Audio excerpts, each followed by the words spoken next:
ಬೆಂಗಳೂರಿನ ಖಾಲಿ ಸೈಟ್ ಮಾಲೀಕರಿಗೆ ಜಿಬಿಐ ಶಾಕ್. ಆಗಸ್ಟ್ 15 ಡೆಡ್ಲೈನ್ ಕೊಟ್ಟ ಜಿಬಿಐ. ಯಾಕೆ ಗೊತ್ತಾ? ಎಸ್ ವೀಕ್ಷಕರೇ, ಸಿಲಿಕಾನ್ ಸಿಟಿ ಬೆಂಗಳೂರಿನಲ್ಲಿ ಸೈಟ್ ಕೊಂಡು ಮನೆ ಕಟ್ಟದೆ ಹಾಗೆ ಖಾಲಿ ಬಿಟ್ಟಿರುವಂತಹ ಮಾಲೀಕರಿಗೆ ಗ್ರೇಟರ್ ಬೆಂಗಳೂರು ಪ್ರಾಧಿಕಾರ ಅಂದರೆ ಜಿಬಿಐ ದೊಡ್ಡ ಶಾಕ್ ಅನ್ನು ಕೊಟ್ಟಿದೆ. ನಿಮ್ಮಲ್ಲಿ ಖಾಲಿ ಸೈಟ್ನಲ್ಲಿ ಕಸ ಬಿದ್ದಿದೆಯಾ? ಆಗಸ್ಟ್ 15ರೊಳಗೆ ಕ್ಲೀನ್ ಮಾಡಿ, ಇಲ್ಲದಿದ್ದರೆ ಲಕ್ಷ ದಂಡ ಕಟ್ಟಲು ರೆಡಿಯಾಗಿ. ಎಸ್, ಬೆಂಗಳೂರನ್ನ ಕಸ ಮುಕ್ತ ನಗರವನ್ನಾಗಿ ಮಾಡುವಂತಹ ಒಂದೇ ಒಂದು ಉದ್ದೇಶದಿಂದ ಸರ್ಕಾರ ಹಮ್ಮಿಕೊಂಡಿರುವಂತಹ ತ್ಯಾಜ್ಯದಿಂದ ಸ್ವಾತಂತ್ರ್ಯ ಅಭಿಯಾನದ ಅಡಿಯಲ್ಲಿ ಇನ್ಮುಂದೆ ಖಾಲಿ ನಿವೇಶನದಲ್ಲಿ ಬಿದ್ದಿರುವಂತಹ ಕಸವನ್ನು ಆಗಸ್ಟ್ 15ರ ಒಳಗಾಗಿ ಮಾಲೀಕರೇ ಸ್ವತಃ ಕ್ಲೀನ್ ಮಾಡಿಕೊಳ್ಬೇಕು. ಒಂದು ವೇಳೆ ಮಾಲೀಕರು ಕ್ಲೀನ್ ಮಾಡದಿದ್ದರೆ ಆಗಸ್ಟ್ 16ರಿಂದ ಜಿಬಿಐ ಅಧಿಕಾರಿಗಳೇ ಜೆಸಿಬಿ ತಂದು ನಿಮ್ಮ ಸೈಟನ್ನು ಕ್ಲೀನ್ ಮಾಡಲಿದ್ದಾರೆ. ಸುಮ್ಮನೆ ಕ್ಲೀನ್ ಮಾಡಲ್ಲ, ಅದಕ್ಕೆ ತಗಲುವಂತಹ ಸಾವಿರಾರು ರೂಪಾಯಿಯನ್ನು ನಿಮ್ಮಿಂದಲೇ ವಸೂಲಿ ಮಾಡ್ತಾರೆ. ಅವರು ಎಷ್ಟು ಹೇಳ್ತಾರೋ ಅಷ್ಟು ದುಡ್ಡನ್ನು ನೀವೇ ಕೊಡಬೇಕಾಗುತ್ತೆ. ಹಾಗಾದರೆ ಏನಿದು ಜಿಬಿಐ ಹೊಸ ರೂಲ್ಸ್? ನಿಮ್ಮ ಸೈಟಿಗೆ ದಂಡ ಬೀಳದಂತೆ ತಡೆಯುವುದು ಹೇಗೆ? ಆಗಸ್ಟ್ 15ರ ಒಳಗೆ ಕ್ಲೀನ್ ಮಾಡದಿದ್ರೆ ಎಷ್ಟು ದಂಡ? ಬನ್ನಿ ಎಲ್ಲವನ್ನು ಕೂಡ ಸಂಪೂರ್ಣವಾಗಿ ನೋಡ್ಕೊಂಡು ಬರೋಣ. ನಾನು ಶಿವಮೂರ್ತಿ ಸರ್ಬಾ. ಜಿಬಿಐ ಆದೇಶವೇನು? ಆಗಸ್ಟ್ 15ರ ಡೆಡ್ಲೈನ್. ವೀಕ್ಷಕರೇ, ಬೆಂಗಳೂರಿನ ಸ್ವಚ್ಛ, ಸುಂದರ ಹಾಗೂ ವಾಸ ಯೋಗ್ಯ ನಗರವನ್ನಾಗಿಸುವಂತಹ ಉದ್ದೇಶದಿಂದ ಸರ್ಕಾರ ಈಗ ಭರ್ಜರಿ ಕಸಮುಕ್ತ ಅಭಿಯಾನಕ್ಕೆ ಚಾಲನೆಯನ್ನು ಕೊಟ್ಟಿದೆ. ಅದೇ ತ್ಯಾಜ್ಯದಿಂದ ಸ್ವಾತಂತ್ರ್ಯ ಅಭಿಯಾನ. ಈ ಯೋಜನೆಯಡಿ ನಗರದ 5 ನಗರ ಪಾಲಿಕೆಗಳ ವ್ಯಾಪ್ತಿಯಲ್ಲಿ ಯುದ್ಧೋಪಾದಿಯಲ್ಲಿ ಸ್ವಚ್ಛತಾ ಕಾರ್ಯ ಆರಂಭವಾಗಿದೆ. ಸಮಸ್ಯೆ ಎಲ್ಲಿ ಬರ್ತಿದೆ ಅಂದರೆ, ನಗರದಲ್ಲಿರುವಂತಹ ಸಾವಿರಾರು ಖಾಸಗಿ ಖಾಲಿ ನಿವೇಶನಗಳಲ್ಲಿ ಟನ್ ಗಟ್ಟಲೆ ಕಸ ಬಿದ್ದಿದೆ. ಪಕ್ಕದ ಮನೆಯವರು, ಸಾರ್ವಜನಿಕರು ಅಥವಾ ಕಸದ ದಂಧೆಕೋರರು ತಂದು ಚೆಲ್ಲಿದಂತಹ ಕಸದಿಂದಾಗಿ ಈ ಚಾಕಗಳು ಇಡೀ ಏರಿಯಾಗೆ ಡಂಪಿಂಗ್ ಯಾರ್ಡ್ಗಳಾಗಿ ಮಾರ್ಪಟ್ಟಿವೆ. ದುರ್ವಾಸನೆ, ಸೊಳ್ಳೆಗಳ ಕಾಟ, ಸಾಂಕ್ರಾಮಿಕ ರೋಗಗಳ ಭಯದಿಂದ ಸಾರ್ವಜನಿಕರು ಹೈರಾಣಾಗಿದ್ದಾರೆ. ಇದಕ್ಕೆ ಬ್ರೇಕ್ ಹಾಕಲು ಜಿಬಿಐ ಮುಖ್ಯ ಆಯುಕ್ತರಾದ ಮಹೇಶ್ವರ ರಾವ್ ಅವರು ಒಂದು ಖಡಕ್ ಆದೇಶವನ್ನು ಕೂಡ ಹೊರಡಿಸಿದ್ದಾರೆ. ಆದೇಶದ ಸಾರಾಂಶ ಇಷ್ಟೇ: ಆಗಸ್ಟ್ 15ರ ಒಳಗಾಗಿ ಖಾಲಿ ನಿವೇಶನಗಳ ಮಾಲೀಕರು ತಮ್ಮ ಜಾಗದಲ್ಲಿರುವಂತಹ ಕಸ, ಪ್ಲಾಸ್ಟಿಕ್, ಗಿಡ ಪೊದೆಗಳನ್ನು ಸ್ವಂತ ಖರ್ಚಿನಲ್ಲಿ ಸಂಪೂರ್ಣವಾಗಿ ಸ್ವಚ್ಛಗೊಳಿಸಬೇಕು. ಒಂದು ವೇಳೆ ನೀವು ಆಗಸ್ಟ್ 15ರ ಒಳಗೆ ನಿಮ್ಮ ಸೈಟ್ ಕ್ಲೀನ್ ಮಾಡದೆ ಹೋದರೆ ಆಗಸ್ಟ್ 16ರಿಂದ ನಗರ ಪಾಲಿಕೆಯೇ ಜೆಸಿಬಿ ಮತ್ತು ಪೌರ ಕಾರ್ಮಿಕರನ್ನು ಕರೆತಂದು ಸ್ವಚ್ಛಗೊಳಿಸಲು ಆರಂಭಿಸುತ್ತೆ. ಆದರೆ ನೆನಪಿಡಿ, ಪಾಲಿಕೆ ಉಚಿತವಾಗಿ ಕೆಲಸವನ್ನು ಮಾಡಲ್ಲ. ಆ ಸ್ವಚ್ಛತೆ ಮತ್ತು ತ್ಯಾಜ್ಯ ಸಾಗಣೆಯ ಪೂರ್ಣ ವೆಚ್ಚವನ್ನು ಜಿಬಿಐ ನಿಮ್ಮಿಂದಲೇ ವಸೂಲಿ ಮಾಡುತ್ತೆ. ಜಿಬಿಐ ಕ್ಲೀನ್ ಮಾಡಿದರೆ ಎಷ್ಟು ದುಡ್ಡು ಕೊಡಬೇಕು? ಈಗ ನಿಮ್ಮ ಮನಸ್ಸಿನಲ್ಲಿ ಒಂದು ಪ್ರಶ್ನೆ ಓಡ್ತಾ ಇರಬಹುದು, ಪಾಲಿಕೆಯವರೇ ಬಂದು ಸ್ವಚ್ಛಗೊಳಿಸಿದರೆ ಎಷ್ಟು ಖರ್ಚಾಗಬಹುದು ಅಂತ. ಇಲ್ಲಿದೆ ನೋಡಿ ಜಿಬಿಐ ನಿಗದಿಪಡಿಸಿರುವಂತಹ ಅಧಿಕೃತ ದರಗಳ ಪಟ್ಟಿ. ನಿವೇಶನದ ಅಳತೆ ಮತ್ತು ತಡೆಗೋಡೆ ಅಥವಾ ಕಾಂಪೌಂಡ್ ಇದೆಯೋ ಇಲ್ಲವೋ ಎಂಬುದರ ಆಧಾರದ ಮೇಲೆ ದರವನ್ನು ಇಲ್ಲಿ ವಿಂಗಡಿಸಲಾಗಿದೆ. ಒಂದೊಂದಾಗಿ ನೋಡ್ತಾ ಹೋಗೋಣ. ವೀಕ್ಷಕರೇ, ಸ್ಕ್ರೀನ್ ಮೇಲೆ ಕಾಣುವಂತೆ 20x30 ಅಳತೆಯ ನಿವೇಶನ ಅಂದರೆ 600 ಚದರ ಅಡಿ ಇದ್ದರೆ ಕಸ ತೆರವು ಮತ್ತು ಸಾಗಣೆ ವೆಚ್ಚ 19,200. ಅದರಲ್ಲಿ ತಡೆಗೋಡೆ ಇಲ್ಲದಿದ್ದರೆ ಒಟ್ಟು ದರ 26,700. ಇನ್ನು ಕಾಂಪೌಂಡ್ ಇದ್ದರೆ ಒಟ್ಟು ದರ 7,700 ರೂಪಾಯಿ. ಇನ್ನು 30x40 ಅಳತೆಯ ನಿವೇಶನ ಅಂದರೆ 1,200 ಚದರ ಅಡಿ ಇದ್ದರೆ ಕಸ ತೆರವು ಮತ್ತು ಸಾಗಣೆ ವೆಚ್ಚ 38,400 ರೂಪಾಯಿ. ಇನ್ನು ತಡೆಗೋಡೆ ಇಲ್ಲದಿದ್ದರೆ ಒಟ್ಟು ದರ 13,400. ಕಾಂಪೌಂಡ್ ಇದ್ದರೆ ಒಟ್ಟು ದರ 14,400 ರೂಪಾಯಿಯನ್ನು ಕಟ್ಟಬೇಕಾಗುತ್ತೆ. ಇನ್ನು 30x50 ಅಳತೆಯ ನಿವೇಶನ ಇದ್ದರೆ ಅಂದರೆ 1,500 ಚದರ ಅಡಿ ಇದ್ದರೆ ಕಸ ತೆರವು ಮತ್ತು ಸಾಗಣೆ ವೆಚ್ಚ ಎಷ್ಟಾಗುತ್ತಪ್ಪ ಅಂತ ಅಂದರೆ 48,000 ರೂಪಾಯಿ.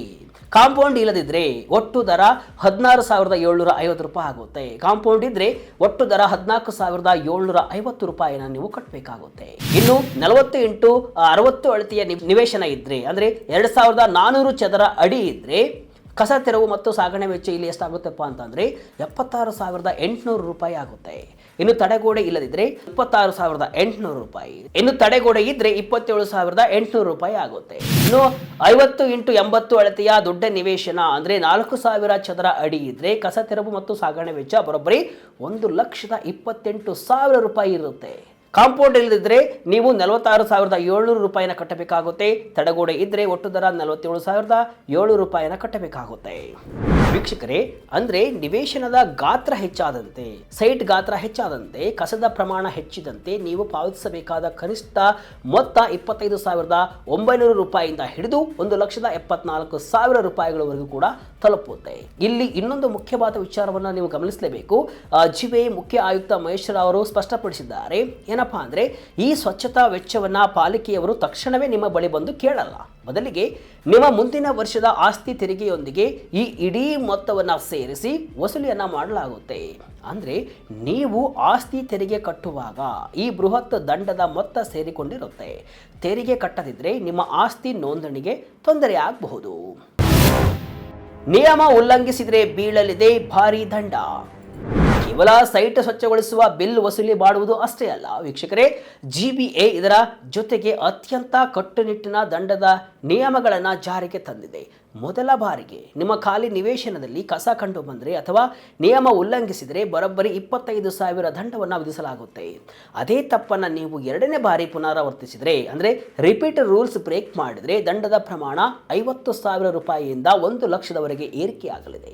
ಇನ್ನು ರಾತ್ರಿ ವೇಳೆ ಯಾರಿಗೂ ತಿಳಿಯದೆ ಖಾಲಿ ಸೈಟ್ಗಳಲ್ಲಿ ಅಥವಾ ರಸ್ತೆ ಬದಿಗಳಲ್ಲಿ ಅಕ್ರಮವಾಗಿ ಲಾರಿ, ಟ್ರ್ಯಾಕ್ಟರ್ ಹಾಗೂ ಆಟೋಗಳಲ್ಲಿ ಕಸ ತಂದು ಸುರಿಯುವ ವೇಸ್ಟ್ ಮಾಫಿಯಾ ವಿರುದ್ಧ ಕೂಡ ಸರ್ಕಾರ ಸಮರವನ್ನು ಸಾರಿದೆ.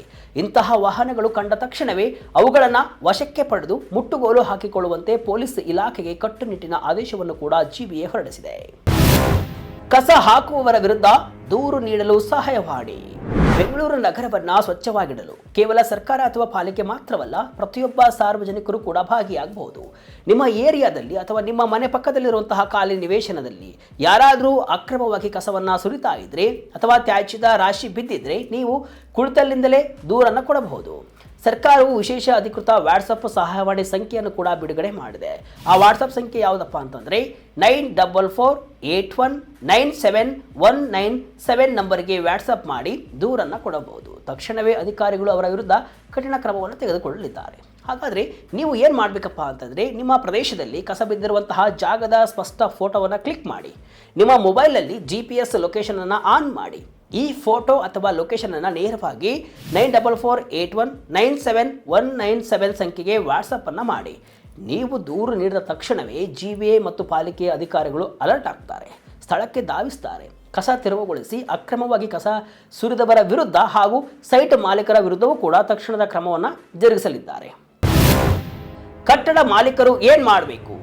ವೀಕ್ಷಕರೇ, ಈ ಇಡೀ ನಿರ್ಧಾರವನ್ನು ನಾವು ನೋಡಿದರೆ ಸರ್ಕಾರದ ಉದ್ದೇಶ ಇಲ್ಲಿ ಸ್ಪಷ್ಟವಾಗಿದೆ. ಬೆಂಗಳೂರನ್ನು ಕಸದ ನಗರ ಎಂಬ ಕಳಂಕದಿಂದ ಮುಕ್ತಿಗೊಳಿಸುವುದು. ಆದರೆ ಇದರಿಂದ ಪ್ರಾಮಾಣಿಕವಾಗಿ ಸೈಟ್ ತೆಗೆದುಕೊಂಡಂತಹ ಹಣದ ಅಭಾವದಿಂದ ಮನೆ ಕಟ್ಟಲಾಗದಂತಹ ಮಧ್ಯಮ ವರ್ಗದ ಜನರಿಗೆ ಕೂಡ ಈಗ ಆತಂಕ ಶುರುವಾಗಿದೆ. ಆದ್ದರಿಂದ ನೀವು ಬೆಂಗಳೂರಿನಲ್ಲಿ ಖಾಲಿ ಸೈಟ್ ಹೊಂದಿದರೆ ತಕ್ಷಣವೇ ಈ 3 ಕೆಲಸಗಳನ್ನು ಶೀಘ್ರವೇ ಮಾಡಿ. ಏನಪ್ಪ ಅಂದರೆ, ತಕ್ಷಣ ಸೈಟ್ ಸ್ವಚ್ಛಗೊಳಿಸಿ. ಆಗಸ್ಟ್ 15ರ ಒಳಗಾಗಿ ನಿಮ್ಮ ಸೈಟ್ನಲ್ಲಿರುವಂತಹ ಗಿಡ ಮತ್ತು ಕಸವನ್ನು ನಿಮ್ಮ ಸ್ವಂತ ಖರ್ಚಿನಲ್ಲಿ ಕ್ಲೀನ್ ಮಾಡಿಸಿ. ಕಾಂಪೌಂಡ್ ಹಾಕಿ. ಸೈಟ್ಗೆ ಕನಿಷ್ಠ ಪಕ್ಷ ತಂತಿ ಬೇಲಿ ಅಥವಾ ಸಣ್ಣ ಕಾಂಪೌಂಡನ್ನು ಕೂಡ ಹಾಕಿ. ಇದು ಖಾಸಗಿ ಆಸ್ತಿ. ಕಸ ಹಾಕಿದರೆ ಶಿಕ್ಷಾರ್ಹ ಎಂಬ ಬೋರ್ಡನ್ನು ಕೂಡ ಹಾಕಿ ಪ್ಲಾನ್ ಅನುಮೋದನೆ ಪಡೆದುಕೊಳ್ಳಿ. ಮನೆ ಕಟ್ಟಲು ಸಾಧ್ಯವಾಗದಿದ್ದರೆ ಕನಿಷ್ಠ ಪಕ್ಷ ಜಾಗದ ರಕ್ಷಣೆಗೆ ಅಗತ್ಯವಿರುವ ದಾಖಲೆಗಳನ್ನು ಕೂಡ ಸರಿಯಾಗಿ ಇಟ್ಟುಕೊಳ್ಳಿ. ಒಟ್ಟಾರೆಯಾಗಿ ಬೆಂಗಳೂರನ್ನು ಕಸಮುಕ್ತ ಹಾಗೂ ಸುಂದರ ನಗರವನ್ನಾಗಿಸುವ ನಿಟ್ಟಿನಲ್ಲಿ ಜಿಬಿಎ ಕೈಗೊಂಡಿರುವಂತಹ ಈ ನಿರ್ಧಾರ ಅತ್ಯಂತ ಕಟ್ಟುನಿಟ್ಟಾಗಿದೆ. ಆಗಸ್ಟ್ 15ರ ಗಡುವು ಹತ್ತಿರದಲ್ಲೇ ಇದೆ. ಆದ್ದರಿಂದ ಖಾಲಿ ನಿವೇಶನ ಹೊಂದಿರುವವರು ಕೂಡಲೇ ಎಚ್ಚೆತ್ತುಕೊಂಡು ತಮ್ಮ ಸೈಟುಗಳನ್ನು ಸ್ವಚ್ಛಗೊಳಿಸುವುದು ಒಳಿತು. ಇಲ್ಲದಿದ್ದರೆ ಪಾಲಿಕೆ ವಿಧಿಸುವ ಭಾರಿ ದಂಡ ಮತ್ತು ಸ್ವಚ್ಛತಾ ವೆಚ್ಚ ನಿಮ್ಮ ಜೇಬಿಗೆ ಭಾರಿ ಹೊರೆಯಾಗಲಿದೆ. ಇದು ಕೇವಲ ಸರ್ಕಾರದ ನಿಯಮವಲ್ಲ, ನಗರವನ್ನು ವಾಸಯೋಗ್ಯವಾಗಿಡುವುದು ಪ್ರತಿಯೊಬ್ಬ ನಾಗರಿಕನ ಜವಾಬ್ದಾರಿ ಕೂಡ. ದಂಡದ ಬಿಸಿಯಿಂದ ತಪ್ಪಿಸಿಕೊಳ್ಳಲು ಮತ್ತು ಆರೋಗ್ಯಕರ ವಾತಾವರಣ ನಿರ್ಮಿಸಲು ಕೂಡಲೇ ಕಾರ್ಯಪ್ರವೃತ್ತರಾಗಬೇಕಾಗಿದೆ. ಅಕ್ರಮವಾಗಿ ಕಸ ಸುರಿಯುವವರ ವಿರುದ್ಧ ದೂರನ್ನು ಕೊಟ್ಟು ಸ್ವಚ್ಛ ಬೆಂಗಳೂರು ಅಭಿಯಾನಕ್ಕೆ ಕೈ ಜೋಡಿಸಿ. ಜಿಬಿಎ ಹೊರಡಿಸಿರುವಂತಹ ಈ ಕಠಿಣ ನಿಯಮದ ಬಗ್ಗೆ ನಿಮಗೆ ಏನು ಅನಿಸುತ್ತೆ? ಕಮೆಂಟ್ ಮೂಲಕ ತಿಳಿಸಿ. ಇದಿಷ್ಟು ಇವತ್ತಿನ ವಿಶೇಷ. ಇದೇ ರೀತಿಯ ಹಲವು ವಿಶ್ಲೇಷಣೆ ಮಾಹಿತಿ ಅಷ್ಟೇ ಅಲ್ಲ, ಮನೋರಂಜನೆಯ ವಿಡಿಯೋಗಳಿಗಾಗಿ ವಿಜಯ ಕರ್ನಾಟಕ ವೆಬ್ಸೈಟ್, ಫೇಸ್ಬುಕ್ ಹಾಗೂ ಯೂಟ್ಯೂಬ್ ಪೇಜನ್ನು ಫಾಲೋ ಮಾಡ್ತಾ ಇರಿ. ಧನ್ಯವಾದಗಳು.